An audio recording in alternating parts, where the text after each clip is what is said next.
Yeah, so, I mean, he's, I didn't realize if he stays, yeah. So I think, first of all, Weezer's old. Hell, I was born in 73. There you go.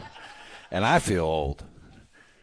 But DC has really dialed it in. He's kind of like a lot of our players. Early on, he had some misses that are totally makeable, totally just technique stuff, and he was able to solve those problems and become pretty automatic.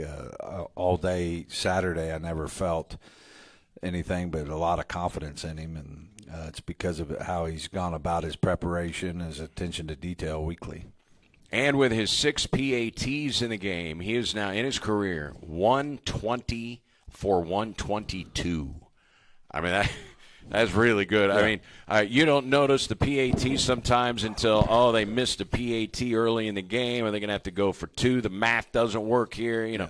PATs are an important part of the football game, and you start to realize that once you miss one. Yeah, and obviously the one at SIU was blocked. That wasn't on him. That was all protection.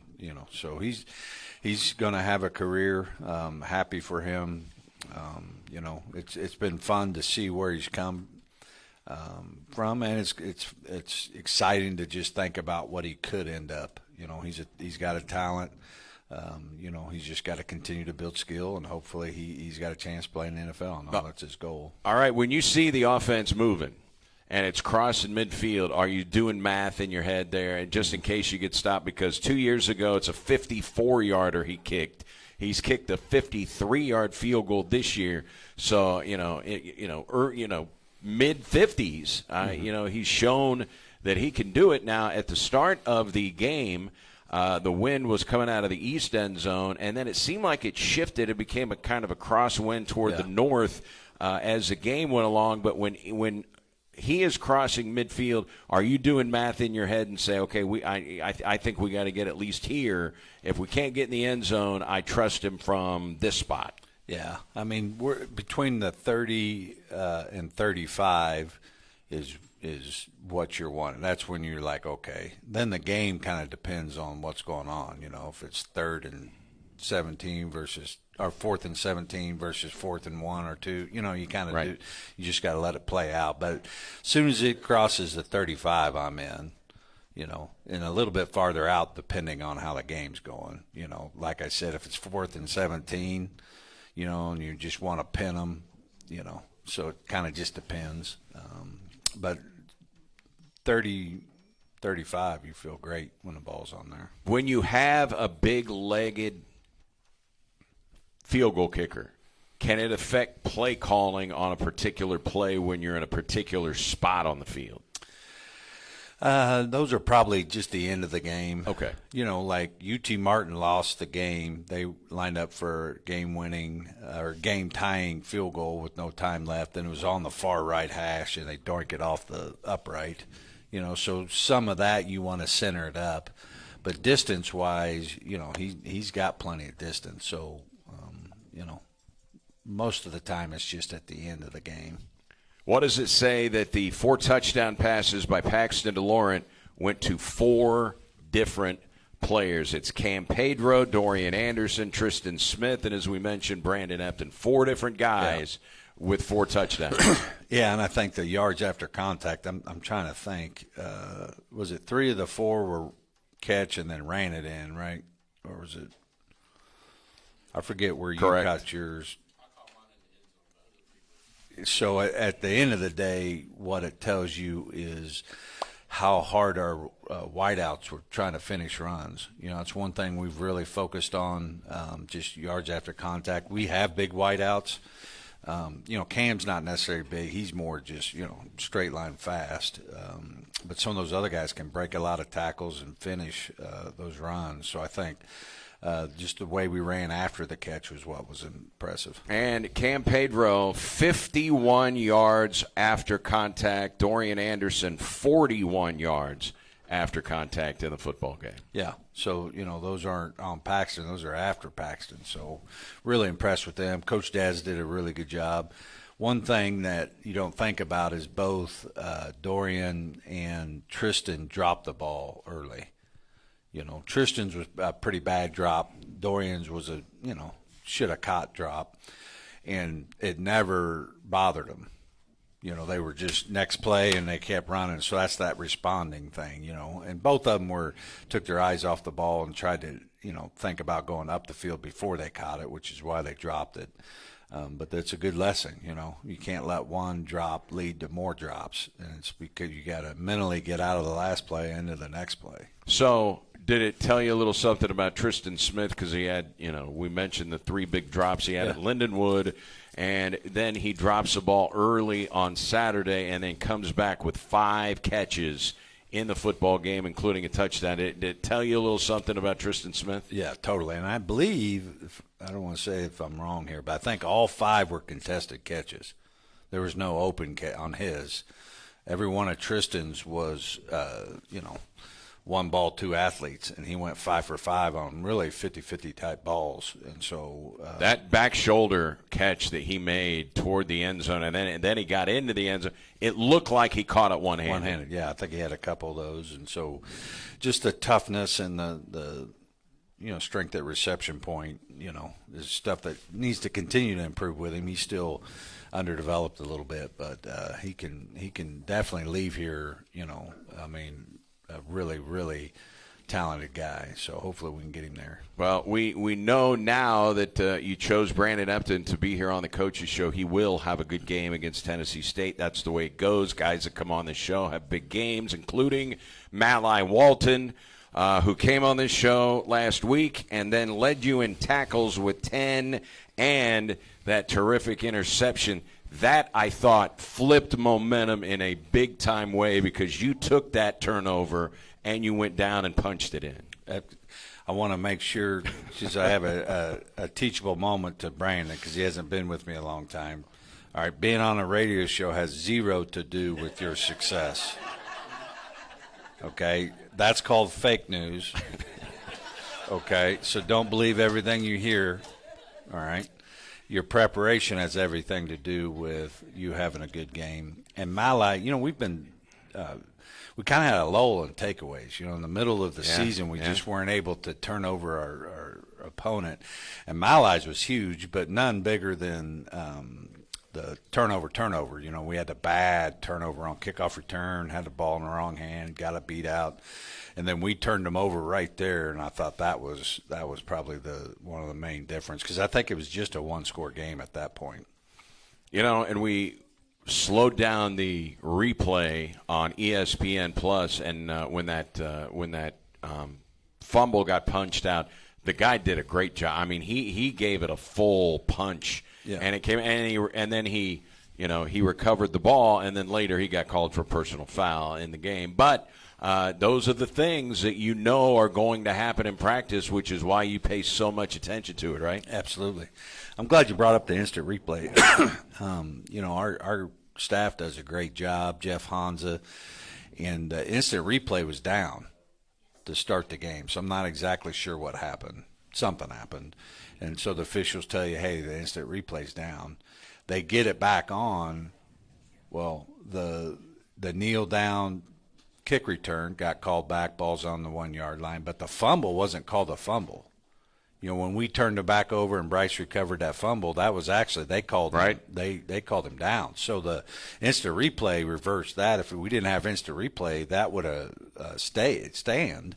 And so Jeff Hans and his folks, and I'm not sure who all has it to do with all that, but very appreciative of that. You don't really think about it until, you know, those type of moments. We got multiple angles on ESPN Plus for the play. The first angle that we looked at, you're like, man, I can't tell if it came out. Then we saw another angle like, okay, the Redhawks are going to get this football. And that was big, you know, because I think we were just ahead by 5 or 6 points at that time, you know, so still a 1-score game. And believe it or not, that is the first time Bryce Norman has recovered a fumble that he has not taken it back for a touchdown. His third fumble recovery, his first 2, he housed them. Okay, nice. Got to get a Bryce Norman reference. You're full of stats. Trying to get it in there. And McCoy Casey was your second leading tackler in the game, Coach, and he had 1.5 tackles for loss. He also had a sack in the game. You know, we brought him up just a little while ago, but, you know, when we talk about guys with motors, we talk about Nassim Cairo. McCoy Casey is a guy with a motor, man, and he can be disruptive. Yeah, absolutely. I really felt like that whole room was the outside linebackers. You know, Cook had a sack, so they were really productive as a group. And, you know, he's kind of the Bryce Norman of outside linebackers. You know, he's kind of not very flashy or whatever, but when the game gets done, you're like, man, that guy made a lot of plays. You know, and that's what McCoy does, man. He just makes a lot of plays, very productive. You know, one thing also you got to keep in mind here, because last year, and it was, you know, one of the reasons you lost some of those close games, you couldn't really affect the quarterback. You have 28 sacks now in the season. That is third. You've been top 2 or 3 the entire season. You were last in the Big South OVC in sacking the quarterback last year. That is a big turnaround. That is a big help to your defense, right? Yeah, totally. I mean, it just makes everything a lot easier, and we knew that. And I've got to coach it, but also recruit it too. And so, you know, proud of the defensive staff and defensive players for getting that fixed. Now, a lot of this also has to do with how good your quarterback is, how that clock in his head is about getting rid of the ball, how he can feel the pocket, about getting out of the pocket. And I'm talking about Paxton here. He has been sacked fewer times than any quarterback in the Big South OVC, and it's not close. Paxton has been sacked 13 times. Gardner-Webb's quarterback has been sacked 18 times. There is a 5 differential there between first and second in fewest sacks. You've got to have a savvy quarterback to get that done, and your offensive line has to be doing the job. And with the fact that you've used 7 different offensive linemen to lead the league in fewest sacks, how big is that? Huge. And last year we gave up a bunch of sacks and a bunch of hits. You know, that's why he didn't make it through the season. So Coach Orchard and all those guys, you know, they deserve a pat on the back. They've really improved their fundamentals and are really working hard to keep Paxton upright.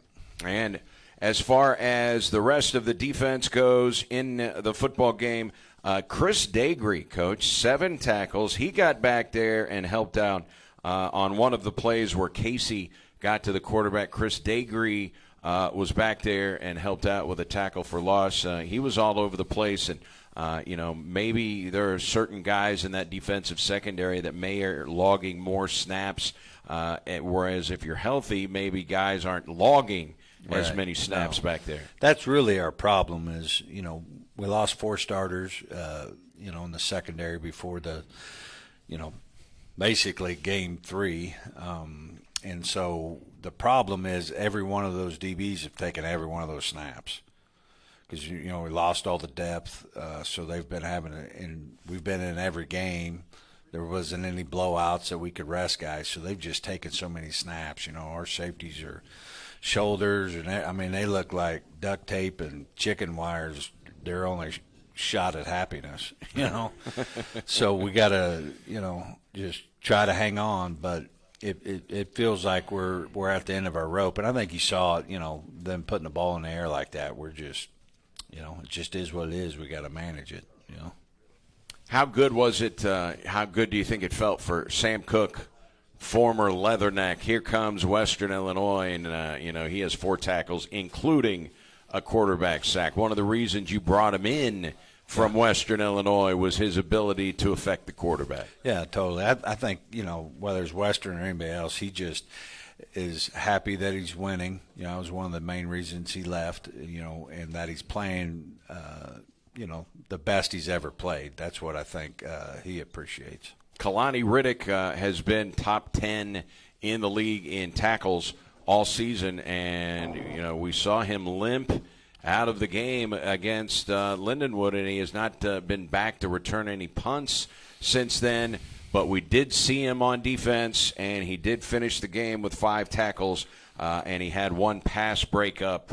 It looks like, man, you were nervous about losing him, or you need him back there, and he was available. He posted on Saturday against the Leatherneck. Yeah, you weren't going to keep him out of that game.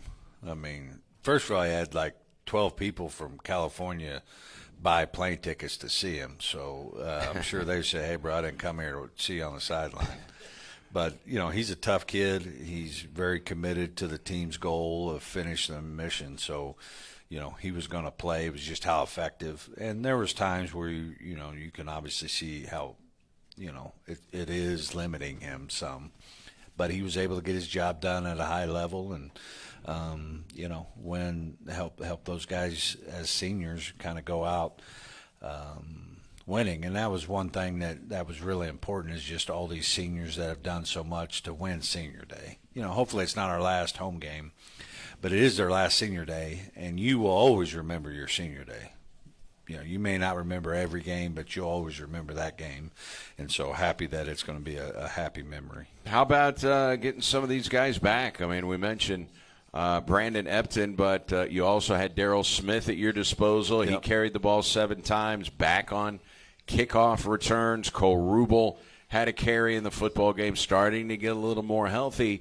And against this Tennessee State defense, they're the top pass defense in the league. They're the top pass efficiency defense in the Big South OVC. Being able to run the ball against this particular team who's good against the pass could be the difference between winning and losing, right? Yeah, no doubt. I mean, I think at the end of the day, it'll take what it takes this weekend. You don't really know how it's going to go. But us having every available player gives us the best chance. Offensively, we won't get anybody back. Basically, that's what we're dealing with, and so hopefully they can build on that and score some points. We need it, and then obviously Tennessee State. They got a talented quarterback and got some good receivers, and so I'm sure they're watching that film from Western Illinois, feel like they're going to be able to score points. So we got our work cut out for us this week. What's going to be interesting is, and we'll talk more about it a little bit later, but when you go to play Tennessee State, people got to understand they play where the Titans play at Nissan Stadium. When they built that stadium, they had to request a lot of state money, public money, and there were lawmakers at the time that put provisions into as a stipulation for them giving the Titans the money to build the stadium. They put in there Tennessee State has to be able to use the stadium too. That's going to be their home stadium. And every amenity on game day that is available for the Titans, i.e. parking, security, concessions, video, everything that is on Titans game day has to be available for Tennessee State game day. That's great. You play in an NFL stadium. But in terms of home field advantage, they can't fill a 60,000-seat stadium. They're one of the few teams that really does not have a true home field advantage because the crowd noise is not going to, bother anybody, because I don't care, even if you have a really big crowd, it's going to look empty in a place like that. Is that a fair statement? They don't have maybe a home field advantage as SEMO does when you come to play at Hawk Stadium? Yeah, I would say. I've never really thought about it. Oddly, I've been here 11 years, and I've only played in that stadium once. Yeah, because they went back to their and then you didn't play them every year. Right. Like we didn't play them last year. For those who don't know, they've got an old stadium. It's so old they call it the Hole, and it is a hole. And we played there a couple of times. I don't know why you would play there when you can play in an NFL stadium. I know the previous coach thought, well, maybe we can get a home field advantage. We'll fill up this particular. But, I mean, it's just not a good stadium at all. That's hard to believe that you've only played there once. I will say this. Their band will be there, and there was one time we played over there, and the band was playing during, SEMO's trying to call plays, and, Tony Samuel had to say, whoa, you got to shut that band up. We're trying to – so you got to keep an eye out for that. Their band will try to play when you're trying to call signals. Yeah. No, every good band director should do that. It's my job to make sure he doesn't get away with it. So do your players – do they get excited about, hey, man, we're gonna play in an NFL stadium on Saturday and win a conference championship on that field? In 2022 it did. People were really excited to play there. I'm not sure what this team will be like. That's not going to help you beat them. Sure. So it's still my job's to, come up with a great plan, and then we go out and work our tail off this week to sharpen the plan, sharpen each other's skills, and go win a title outright, Since you don't believe in jinxes, I will say one of the things I remember about that game was Paxton got hurt in that game. Yeah. I mean, he had to limp off the sideline in that Tennessee State game. All right, you've got a guy in Draylon Ellis, who is their quarterback. He has thrown for over 5,000 yards in his career. We talk about the numbers that Paxton DeLorean has put up. He went into this game. He's closing in on 8,000. He had almost 7,400 yards before he threw for 367 on Saturday. But 5,000 yards in a college career is really good. Yeah. I mean, this guy can sling it. You're gonna have another guy. You just saw one that could. This guy can sling it too. Yeah, absolutely. We played him he was a transfer from Austin Peay. So we actually played him in Austin Peay. I don't know if you remember that. Then he transferred to Tennessee State. So we know a lot about him. Played him in 22, and so he's really elusive too. He's a really good athlete. And so, we got it's going to be a tough day defensively. One of the surprise national teams in all of college football this year are the SMU Mustangs, Southern Methodist down in the Dallas area. That's where Brandon Epton played football. He also played a year at Hutchinson Community College, but 2 seasons he spent there at SMU.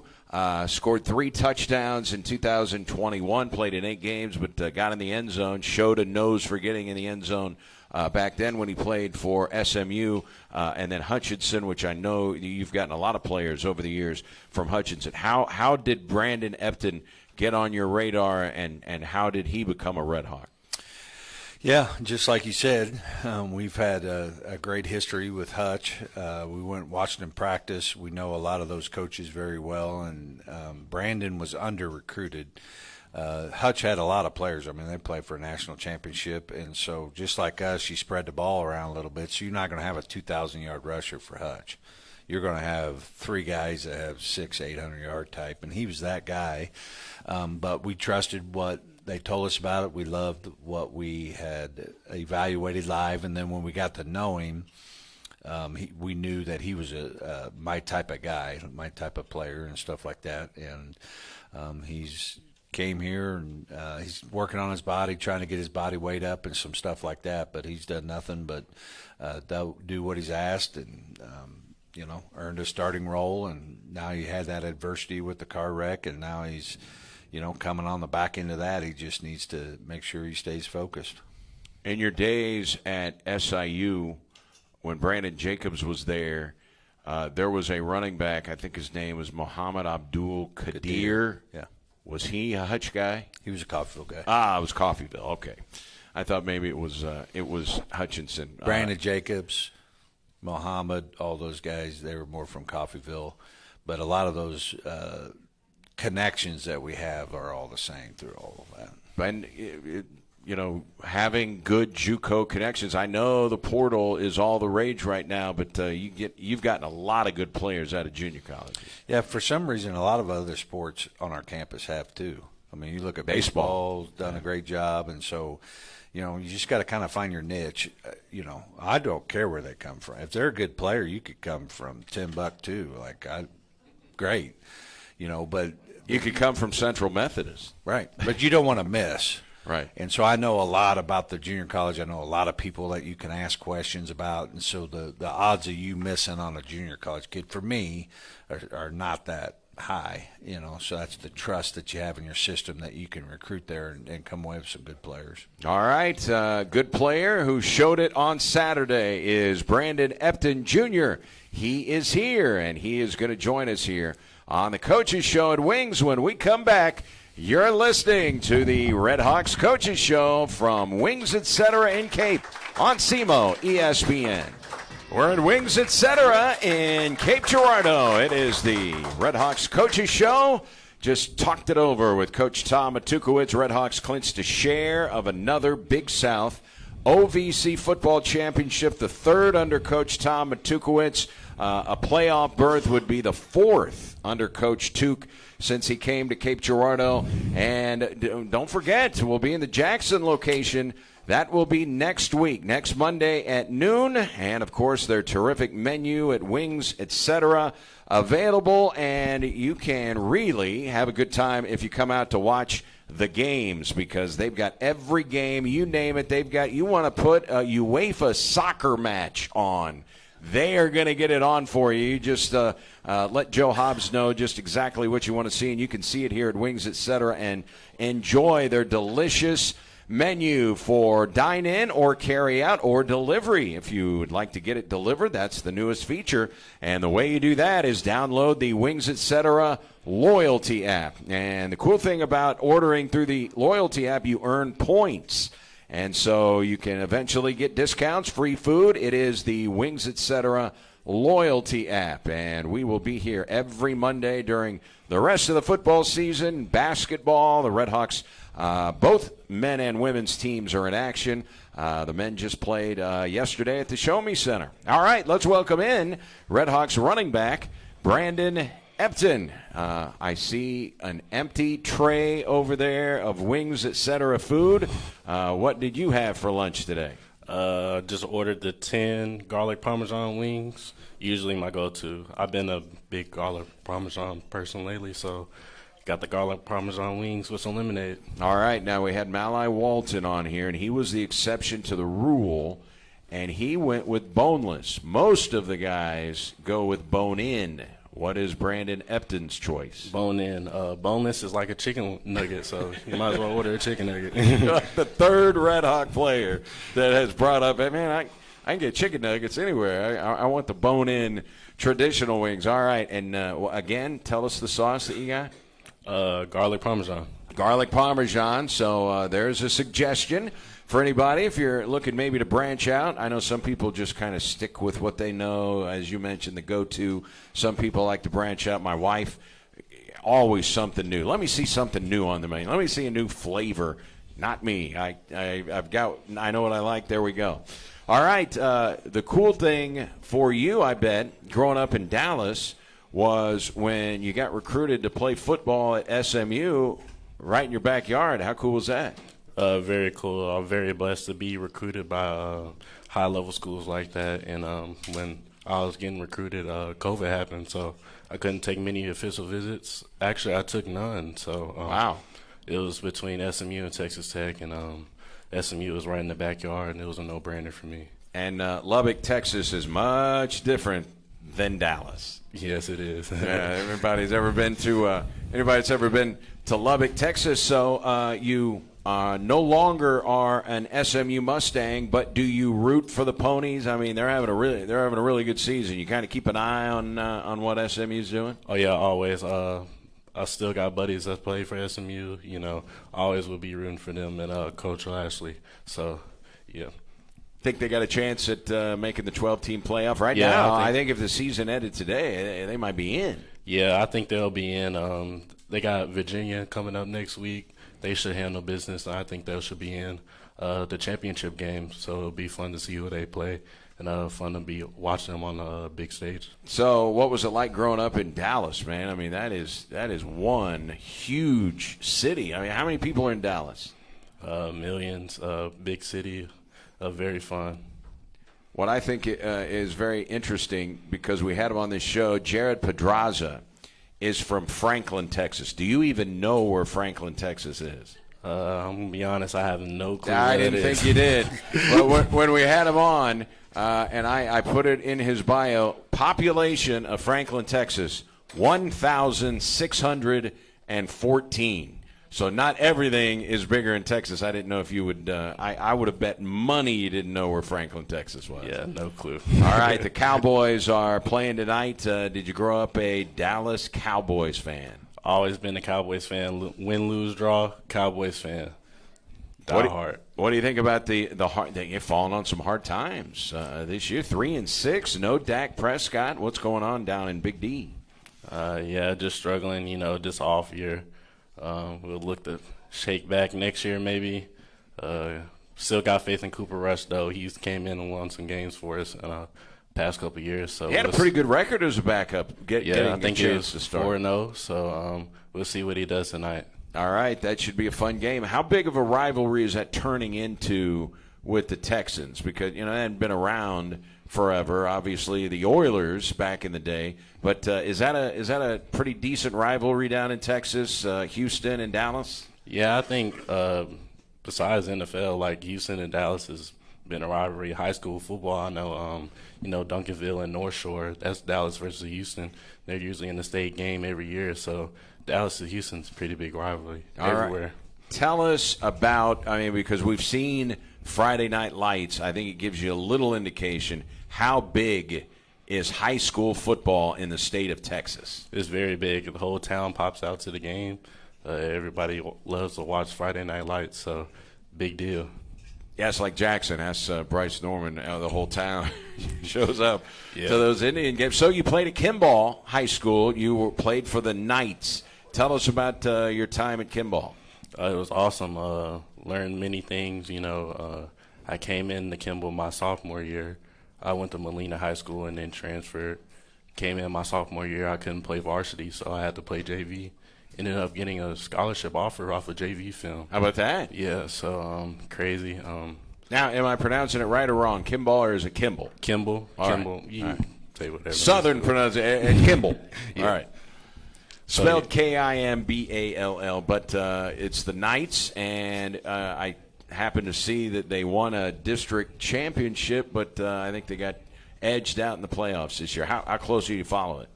Yeah, I was following them pretty close. They moved down the division. They went down to 4A. So I was watching them close and seeing they won the district championship. Was happy for them. And then I actually watched the playoff game. So, it was tough to see them lose, but I know they'll be back next year for sure. Tell us about some of the stadiums down there, because I've seen photos of some of these high school football stadiums in Texas. They look like college stadiums, some of them. Oh, yeah, they're getting crazy. Allen has a crazy stadium. I think McKinney has a crazy stadium, too. And Prosper, if you know the Prosper area, the Prosper schools have crazy stadiums, too. So Texas has crazy atmospheres for playoff games. So tell us about getting a scholarship offer off JV film. Is that pretty rare that somebody all you're playing is JV football and you still get a Division I scholarship offer? Yeah, I'll never forget it. Keenan Hall, he was my running back coach at SMU actually in 22. He coaches now for the Baylor Bears, but Keenan Hall, he was at Illinois State, and he saw my film and he was like, "Hey man, I don't care what level you're playing at, you look like you're a Division I player, and I'm gonna offer you." So yeah, he gave me that offer, and I was happy. What was the recruiting process like? Because I know you had a lot of offers coming out of high school. After my junior year, started picking up some traction. I got Illinois and Houston right off the bat, and then it just took off from there. I see in your bio it was Ole Miss and Purdue were interested, Tulsa. Were all those schools on you? Yes, sir. All of those schools were on me heavy. And then once COVID hit, I started to narrow down my list because I couldn't visit most of them schools anymore. So, boy, you probably heard all these great stories from people that you know about how cool recruiting visits are, and then all of a sudden, boom, you don't even get to make a recruiting trip. No recruiting trips. So by the time COVID hit, I had only visited Texas Tech and SMU. So that's what it came down to. And then ended up making my choice to go to SMU. So, and then you took your talents to Hutchinson Community College. What was that like? What was the Dallas area versus Hutchinson, Kansas? What's the comparison to those two places? Night and day. Okay. I tell you, going from a big city to a small city like Hutch was culture shock for me. But the people in Hutch is very nice. Made me feel like a home. Made me feel at home. So I appreciate my time at Hutch. And man, you played with some. I bet you played with some talented guys. A lot of guys probably that got D1 scholarships that you played with while you were in junior college. Yeah, we had a talented running back room. I'm not even going to talk about the whole team. I'm just going to talk about the room. Yeah. Tyrell Reed, he went to Arkansas, and then they got a running back right now that was like third on our depth chart. He's a 1,000-yard rusher, #1 JUCO running back in the country. So we was very deep in that room, very talented guys. So very proud of them. All right. So that was a big-time letdown, I'm sure. I don't know if you've ever been injured before, but you're in an auto accident. Did you know right away, man, this might be something serious? Could you tell right away? Was the adrenaline going, and you didn't realize it until you ended up getting to the hospital? Tell us about what you thought once you injured the wrist. Yeah, my adrenaline was going pretty good, but I knew I hurt my wrist pretty bad. So I went to the hospital and then started getting treatment and stuff after that, and realized that I was going to miss some pretty significant time. So I was pretty bummed out about that. Did you at all think when you got the prognosis from the doctor that this is it? I'm probably not gonna have a chance to make a run at a conference championship with my guys. Yeah, Doc told me it was going to be pretty hard to come back this year, but I did everything I could to come back. You weren't listening to any of that stuff. Yeah, I know I had to come back to this team because this team's special. You don't know how many chances you're going to get to be on a team like this, being nationally ranked. We were 6th in the country at one point, so you got to make best with what we got and come on. Here, all hands on deck for this. Yeah, what the doctor said, like Izzy Memble, the Balm said in Seinfeld, don't bring that trash into my house. I'm playing some football. So I don't see that you have, you don't have that cast type device that you wore during the game. Tell us about that.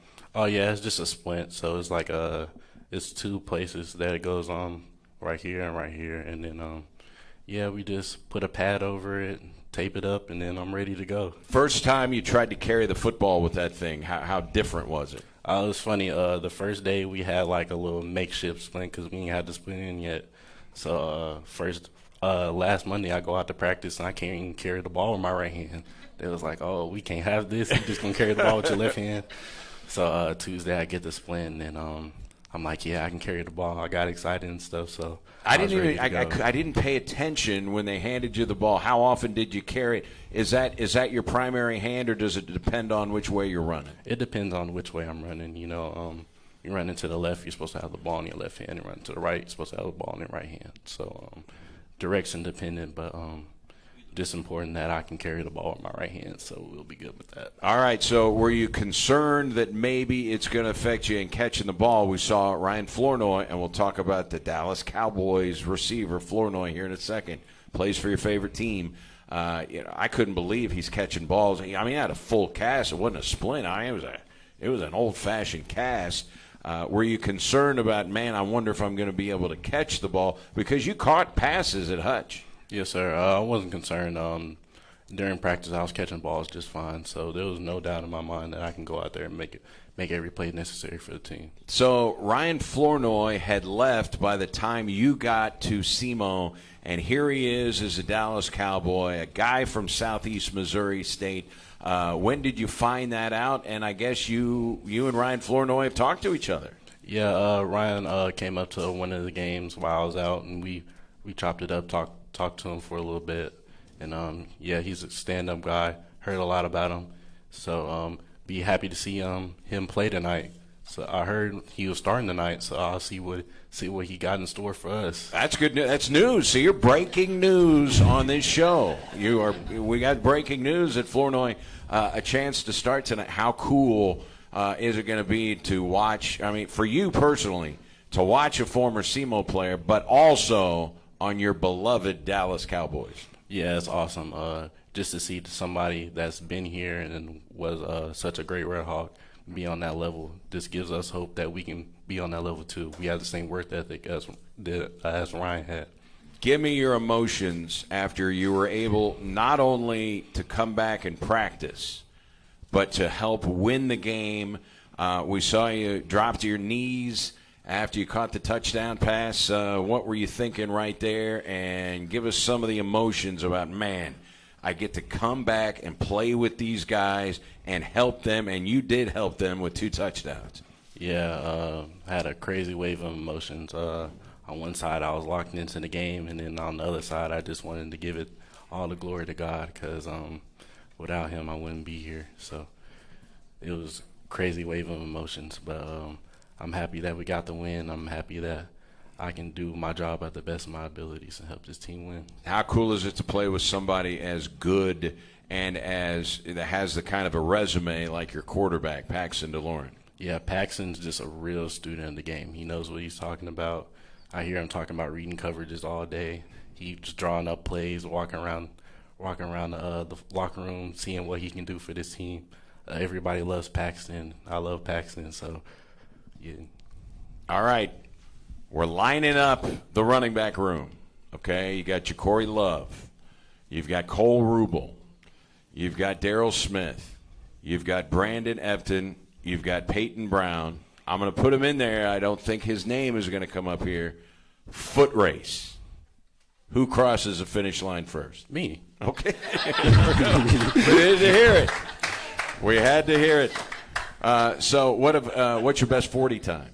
At an Oklahoma State camp, I ran a 4.4. Whoa. I think that's the last time I ran a 40. That was timed right, laser. So yeah, I'm sure you saw that run that Rubel had, that 65-yard run. I didn't know he was that fast. I didn't know he was that fast either. I was like, Cole, moving, okay. All right, we're going to play in Nissan Stadium against Tennessee State. All of the chips are on the table for this game. It's a solo conference championship. It's the bye to the playoffs, potentially a home game. There are a lot of big things that are going to be on the line for this football game. What's the mentality of this football team to go to Nashville and beat the Tigers? Just one game at a time mentality, you know. Try not to make the game not bigger than what it is, you know. Keep it simple. Just it's any other game, you know. Just go down there and do your jobs. Everybody does their jobs, then we'll have the outcome that we want, and we'll get the ring that we've been working for all this year. Have you always been that patient when you run? I mean, there were times you look like you're moving in slow motion. The reason is because you're waiting for those blocks to materialize, and you get to see your crease and then go. Have you always been that patient, or do you learn that the more football that you play at the higher level and the game slows down for you? No, I learned that at SMU. So the time that I wasn't playing at SMU, I really just sat back and learned the game. And then I had to learn to transfer practice from the game. I feel like that's what I was doing wrong the first part of the season when I was playing. I wasn't transferring my practice to the game. So that's why I felt like I had that breakout game today. I was just letting stuff develop, trusting my teammates, and made the plays when it was there. All right, Geno Hess is here. Is he still? Yeah, he's right over there. Nobody's rushed for more yards in the history of the conference than that guy. Ever get to pick his brain a little bit, get some thoughts about his techniques and his thought process for being a running back? Yeah, I talked to Geno a little bit. He was a great running back, you know, did great things for the program. You know, so it was cool to see him and cool to have him around still. So you follow him on Twitter?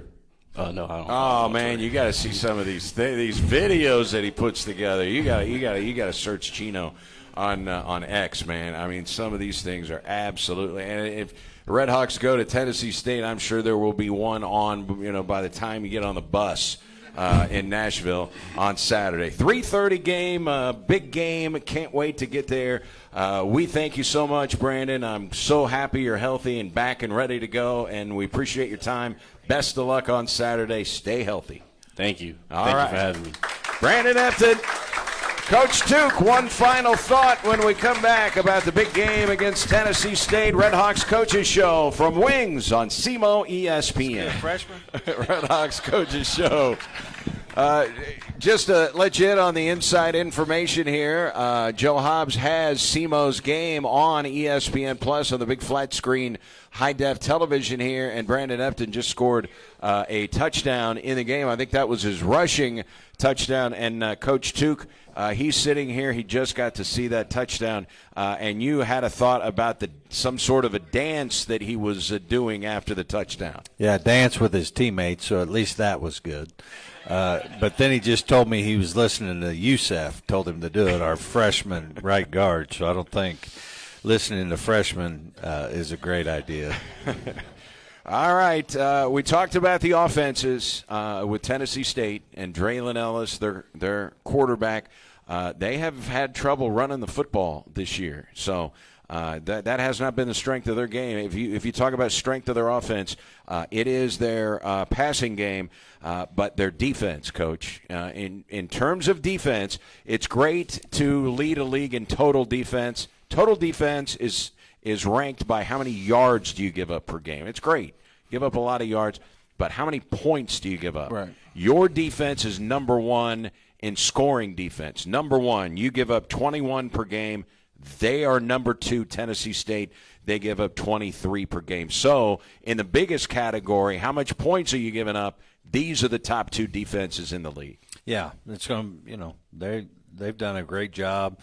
They've gotten sacks. They've gotten turnovers. They're going to be a really hard defense to go up against. But, at the end of the day, I think our guys are ready. We just got to, come up with a good game plan and get our guys ready to roll. And special teams. Yeah. In the Big South OVC, there have only been 2 kick returns for touchdowns. The same guy at Tennessee State has both of them. They're dangerous. Yeah, very. And that's the thing that I'm most disappointed about is we haven't been able to make some game-changing plays in the last, I don't know when our last one is on special teams this year. We got to really hone it in, and we got to put starters back in on some of those special teams. I mean, there is no tomorrow, trying to save guys, and so we need some great coverage units because their return game's deadly, but we also need to get back to where we're able to, our return games where it needs to be, and so that's probably my big priority. Offense and defense are going to do their thing. I'm going to try to get our special teams, Coach Bonato and those guys get them ready to go this week. With Brandon, and he's got the thing on his arm. I know sometimes you think if somebody's nicked up, I don't want him to be on the kick team, but he's a good returner. Are you thinking about it, or are you just going to stay with what you got? Yeah, I wouldn't tell you because Tennessee State is listening to this right now. They have 75 minions that are going over every word I say, and you're trying to help them. Good point. We don't want to do that. But as we get out of here, Coach, we do want to say happy birthday to Geno Hess, who turns 28 years old today. No, he's not 28. He's been here forever. You got to think it's his birthday today? It's his birthday today. Happy birthday, big dog. All right. He didn't know that he was going to get I'm not on the internet or X or any of that, and he's a good reason why I'm not on it because I'd have to hear what the hell he has to say all the time. Somebody has got to have showed you one of those videos. No. Okay. I don't. All right. Coach Blackman is here. He is always in those videos, too, so – if you got to find Geno Hess on X, check out some of the videos he drops. They are very, very funny and Redhawk related. All right, 3:30 kickoff. Kind of an odd kickoff time. You all right with that? Yeah, I'm a fan because we're going to do same-day travel, so I'm glad it's not an early game. So we'll get up and get on a bus and go there and kick their tail. All right, that's going to be Saturday, Coach. We'll see you in Music City. Thanks for your time. Go Redhawks. All right, that's the Redhawks head coach. And we'll get you back into regular programming here on ESPN Radio. Don't forget Monday Night Football tonight, and the best place to watch it is right here at Wings, etc. It's a 3:30 kickoff. We'll talk to you from Music City on Saturday. So long, everybody, from the home of the Coaches Show, Wings, etc.